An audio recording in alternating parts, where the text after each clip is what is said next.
Karibu sana msikizaji na mtazamaji mahali ulipo. Nimeshukuru sana kwa wewe kutenga wakati kama wa leo na masaa kama haya niweze kukuletea ujumbe jioni ya leo.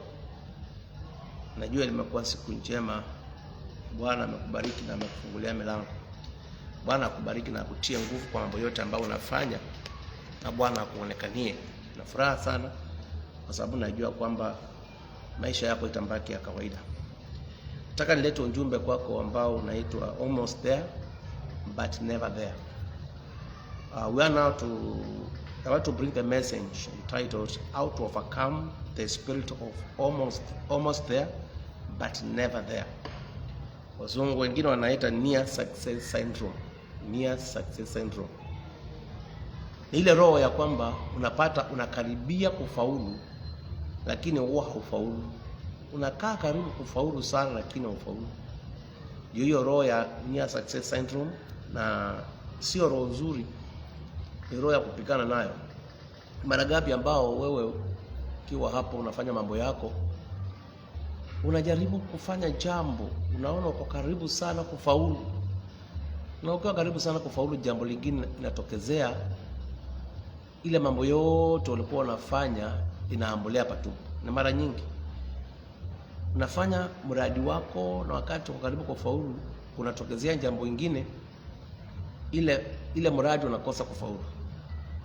Hiyo ndio inaitwa the spirit of near success syndrome. So wazungu wengine wanasema almost there but never there. Yaani uko karibu kufika tu lakini ufikangi. So nataka sasa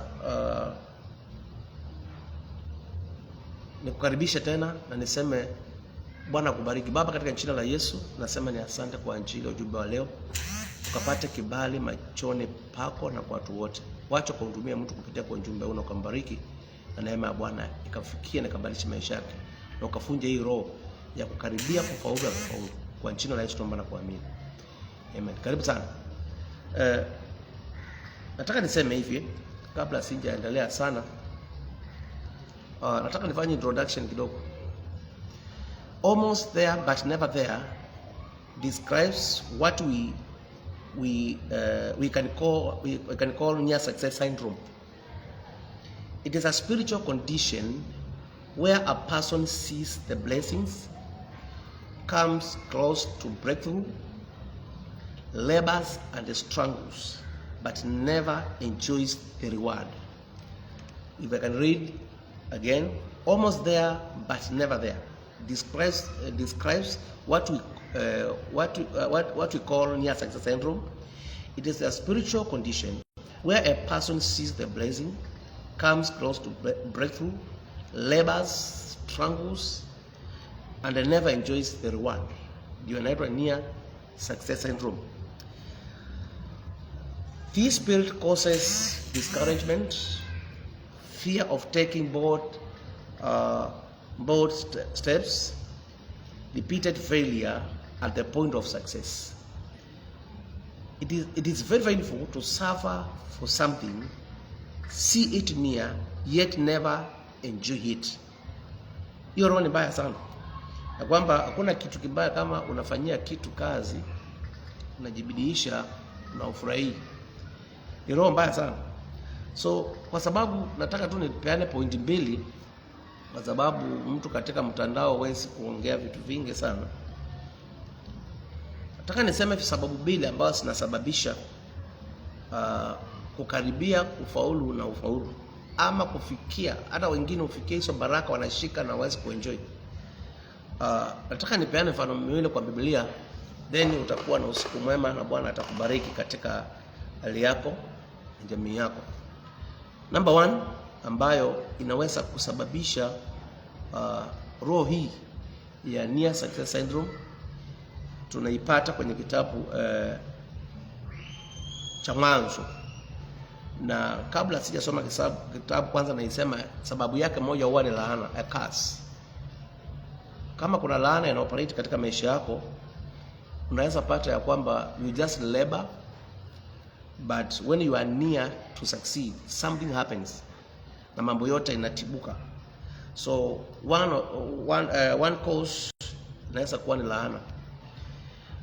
Nataka nipeane mfano wa mama mmoja kwa Biblia. Alikuwa anaitwa Rachel. Rachel unamjua, ni mke wa Yakobo. Rachel ninampeana mfano wa mtoto wa pili ambaye alikuwa anaitwa Benjamin. Maandiko yanasema ya kwamba wakati ambaye alikuwa anazaa mtoto huyu Benjamin, alikuwa yuko karibu sana, alisikia uchungu mwingi wa kuzaa. Maandiko yanasema ya kwamba akafika mahali akaambiwa na mkunga, "Vumilia, ni mtoto kijana, umepata kijana mwingine." Lakini ajabu ni kwamba hakufurahia yule mtoto.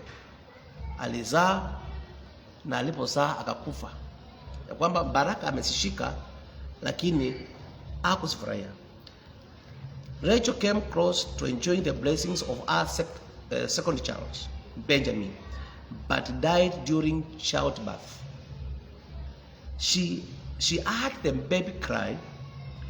She was told it is a son, but never breastfed or raised him. Unaona hiyo? Ya kwamba alisikia mtoto akilia, aliambiwa ni mtoto kijana, lakini hakumnyonyesha ama kumlea. Huyo ni Benjamin. Ya kwamba amefika level ya kuzaa mtoto ni huyu, amesikia akilia, ameambiwa ni kijana na kina kumnyonyesha. Near success syndrome. Ya kwamba hata kama ameshika hawezi kuenjoy. So hiyo ni some of them, hiyo ni curse. Nataka ni prove hiyo ilikuwa curse katika maandiko. Ukisoma Mwanzo kifungu cha 31, chapter 31, Genesis 31 verse 29 to 35. Utaona ya kwamba baada ya Laban kutoroka nyumbani, baada ya Jacob kutoroka Laban, akakimbia na bibi zake wawili na watoto na mali yake. Laban alimfuata. Akamfuata, akamfikia, akampata mahali. Alipompata mahali akamwambia, "Mbona umeenda jamani bila kunianga?" Yakobo akasema, "Mimi niliona ya kwamba unaweza kunipokonya hao wasichana wako ambao nimewafanyia kazi." So wakawa na mazungumzo mengi. Lakini Laban akauliza, "Mbona mmebeba miungu?" Kulikuwa na some idols ambazo walikuwa wamebeba. "Mbona mmebeba miungu yangu?" Yakobo akasema, "Mimi chochote nimebeba ni kila nilifanyia kazi. Sina kitu nimebeba chako, na miungu yako sinjaibeba. Sinjaibeba chochote. Na ingia hapo, fanya search. Kama utapata mtu yeyote aliyebeba miungu yako, anastahili kufa." Huyo ni Jacob, bwanake Rachel. Anasema, anaambia Laban, kama utapata mtu amebeba miungu yako, huyo anastahili kufa. So Laban akafanya search. Na search kila mahali, akasearch kila mahali. Akafika kwa Rachel. Rachel alikuwa amekalia ule mwanapunda, na akawa hawezi kushuka. Ile kiti ya punda ambaye alikuwa ametengeneza, alikuwa ameficha hiyo miungu hapo. Sasa wakati babake Laban alifika, akamwambia, "Sasa angalia, sina miungu, na mimi sasa mahali nimekaa siwezi kusimama, maana niko katika siku za wanawake." So hangemlazimisha mtoto wake asimame. Alikuwa amekalia kile kiti cha mwanapunda, yule alikuwa anawabeba. So kumbe ile miungu alikuwa ameficha pale chini. Katika ile kiti alikuwa ameficha pale chini ile miungu. Na kumbuka bwanake ameambia Laban, "Tafuta hapa kama utapata mtu yeyote aliyebeba miungu. Na kama utapata aliyebeba hiyo miungu, astahili kuishi, anastahili kufa." So alipotafuta hakupata, lakini ukweli kwamba zilikuweko zimefichwa na Rachel. So hakuona kitu, akarudi. Lakini miungu zimefichwa katika kile kiti ya kukalia ya yule mwanapunda. So akasema, mimi siwezi kuinuka kwa sababu ni kwa siku za wanawake. So akawa ya kwamba bwanake amesema atakayepatikana ameficha astahili kuishi, lakini simefichwa, si kuonekana. So walipoendelea katika safari, hayo maneno ya bwanake Jacob katika ulimwengu wa kiroho, iko katika ulimwengu wa kiroho, yalikuwa yameongewa na yalikuwa katika ulimwengu wa kiroho, yanafanya kazi.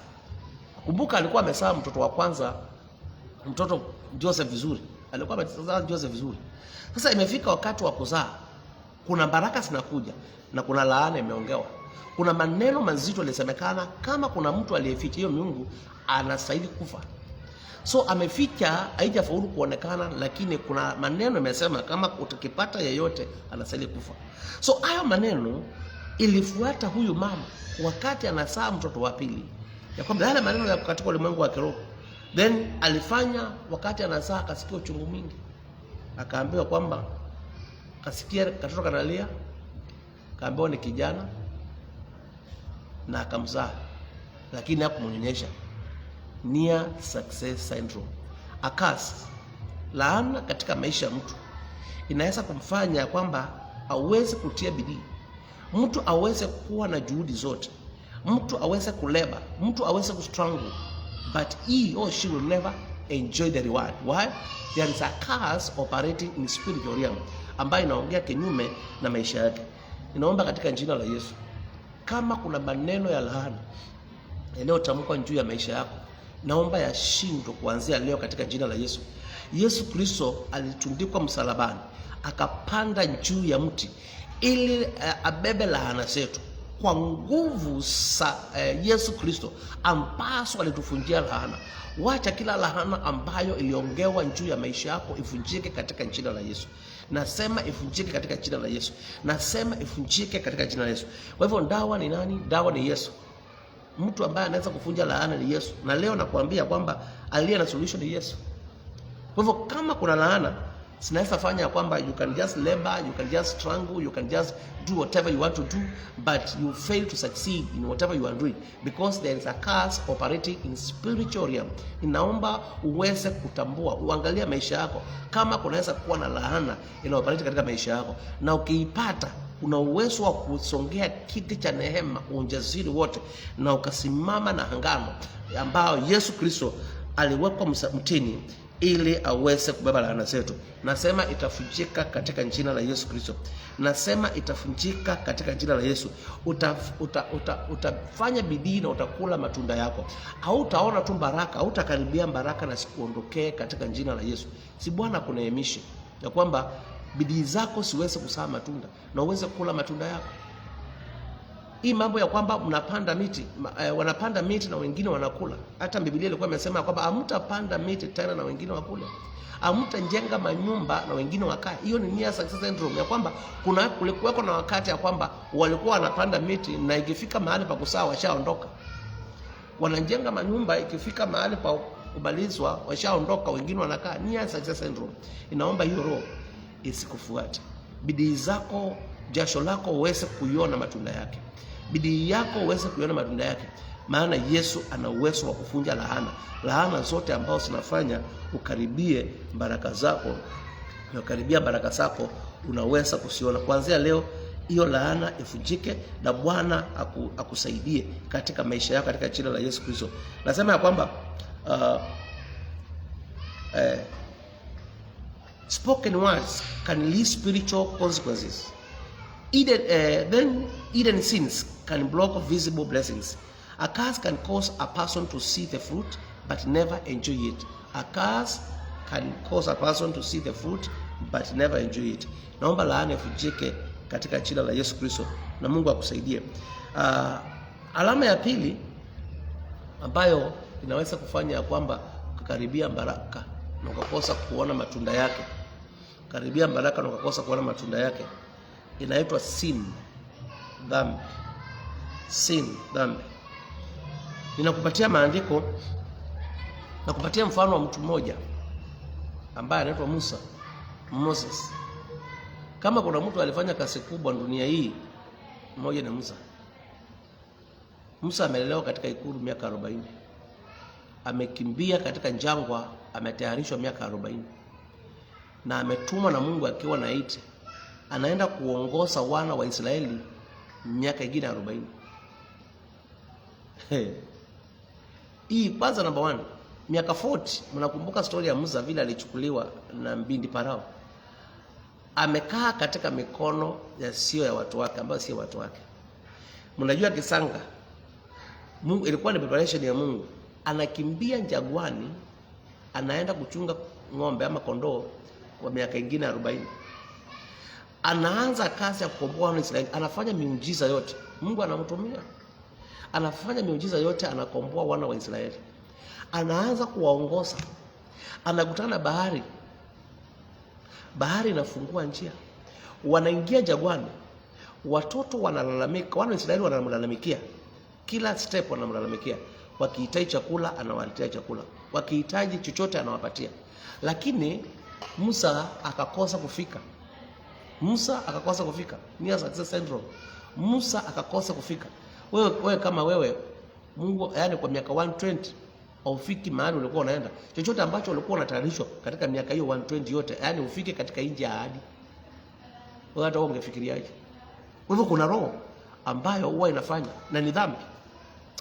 Ukisoma Biblia utapata ya kwamba wakati ambao alikuwa Musa anaongoza wana wa Israeli, kuna maji inaitwa maji ya Meriba kama sijasahau. Kuna maji ambayo kuna wakati ambao walisikia kiu wana wa Israeli. Waliposikia kiu wakaanza kulalamikia Musa na Mungu. Wakamwambia vitu vingi. Musa akaambiwa na Mungu, sasa mwamba uko hapa, fimbo ni hii. Fanya mambo hapa maji yatoke. Wakati Musa akasema kusanyikeni tuweze kuwapatia maji.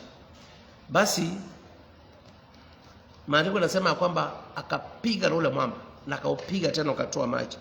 Ulipotoa maji, Musa aliwaambia njooni hapa mkunywe, tumewatafutia maji ni mmetusumbuka. Actually Biblia hapo ndipo hasira za Mungu zilitoka, kwa sababu Musa sasa alikuwa hana jibu kwa watu. Alikuwa hana suluhu kwa watu. Alikuwa hana msaada wa watu. Mungu amemuonyesha njia ya watu kunywa maji na ng'ombe mifugo yao zote zikakunywa maji.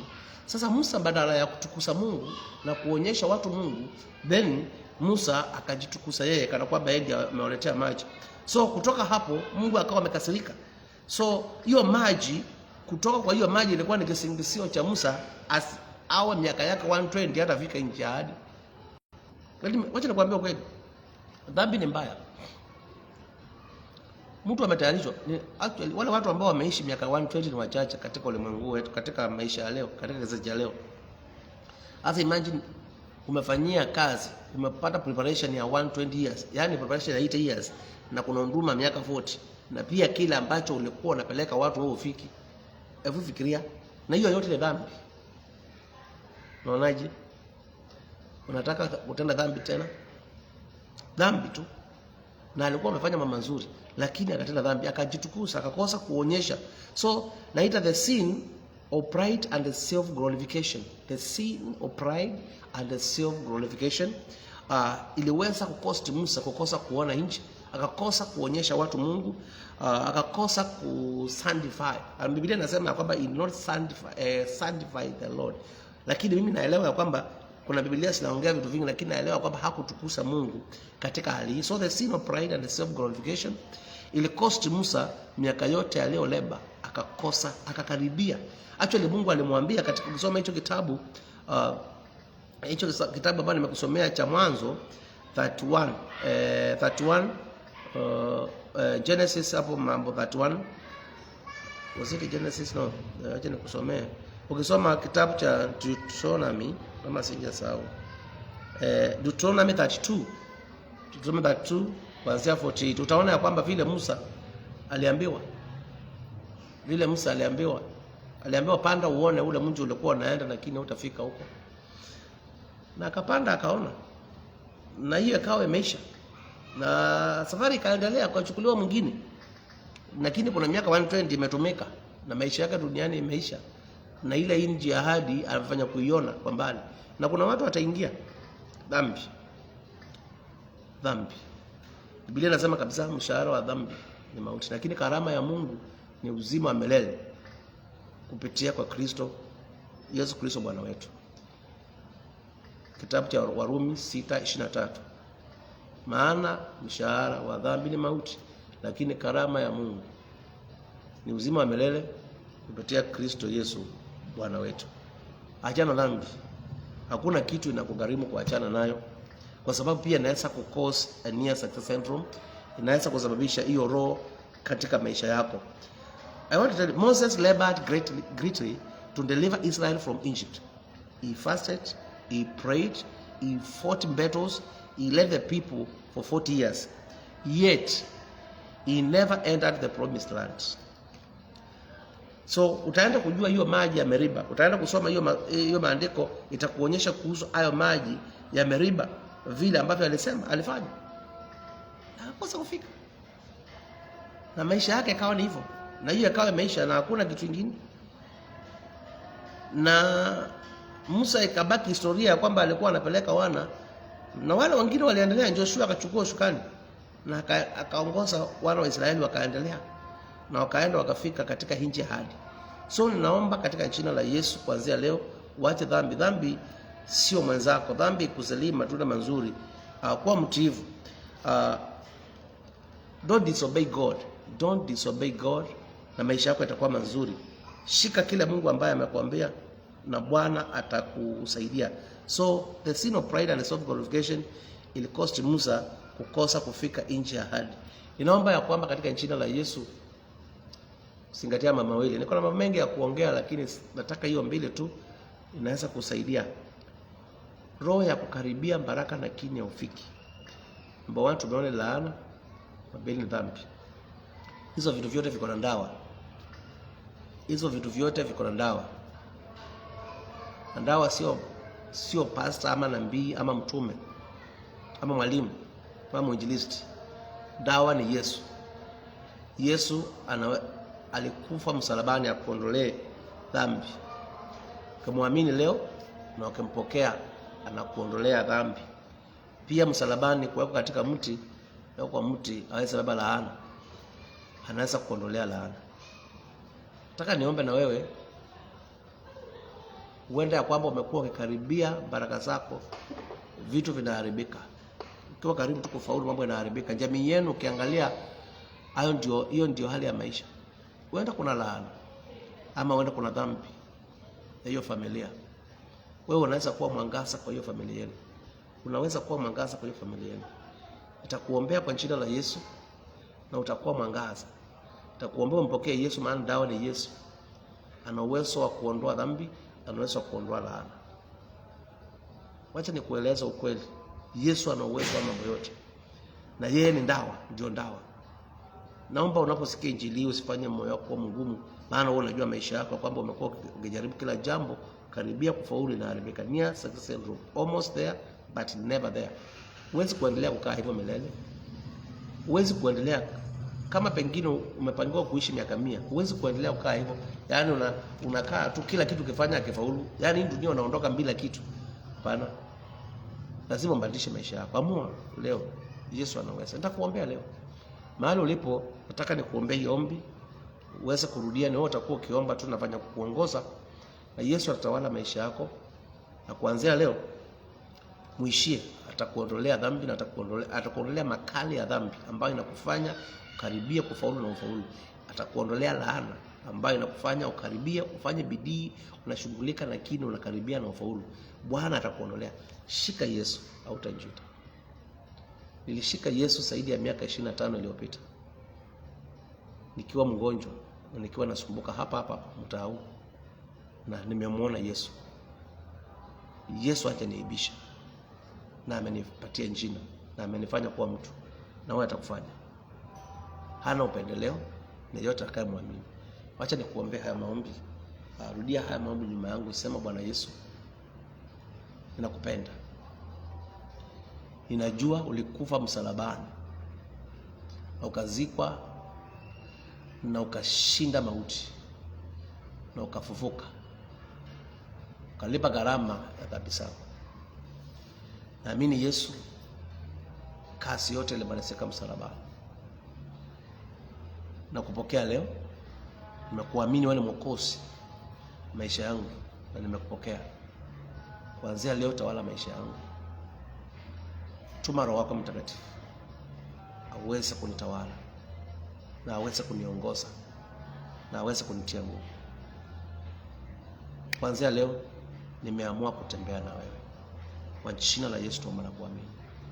Acha nikuombe. Baba, katika jina la Yesu naombea mpendwa ambaye amefanya uamuzi, ameangalia maisha yake akaona ya kwamba haendi popote, ameng'ang'ana zile vitu, ameng'ang'ana tangu azaliwa mpaka sasa, hata hawezi kuhesabu, lakini kila sikikaribia sinangoka mwamba, anakaribia kufaulu lakini hafaulu. Bwana mshike mkono, vile amekupokea utawale, muondolee laana, nguvu za laana, na ufunje akiwa ya dhambi, na muondolee dhambi, ili Bwana aweze kuona hatima yake dunia hii, asiondoke tu bure, bali aweze kuona. Asante Yesu, maana unaweza. Kwa jina la Yesu tuomba na kuamini. Bwana kubariki sana. Nimefurahi kwa kutenga muda wako. Neema ya Mungu ikawa juu yako na Bwana akusaidie. Tunakupenda, tumekaribisha kwa ibada zetu ambao tunaendelea nazo, na Bwana atakutia nguvu. Ninaitwa Reverend Andrew Wambua, naongoza kanisa inaitwa Holy Mountain Church. Tuko hapa Mombasa, maeneo ya Chahani. Namba yangu ya simu ukiangalia kwa mtandao wangu utaipata, na Bwana atakusaidia. Asante sana kwa kusikiza ujumbe wangu. Bwana akubariki. Tumekukaribisha kila wakati. Kaa tayari ukijua kwamba utafaulu katika maisha yako na utafanikiwa katika maisha yako. Shika imani ya Kristo. Imani ya Kristo ndio dawa. Dunia haikupeleki popote, lakini imani ya Kristo ndio dawa. Yesu anakupenda. Barikiwa sana. Tukutane ibada, tumekukaribisha. God bless you. God bless you.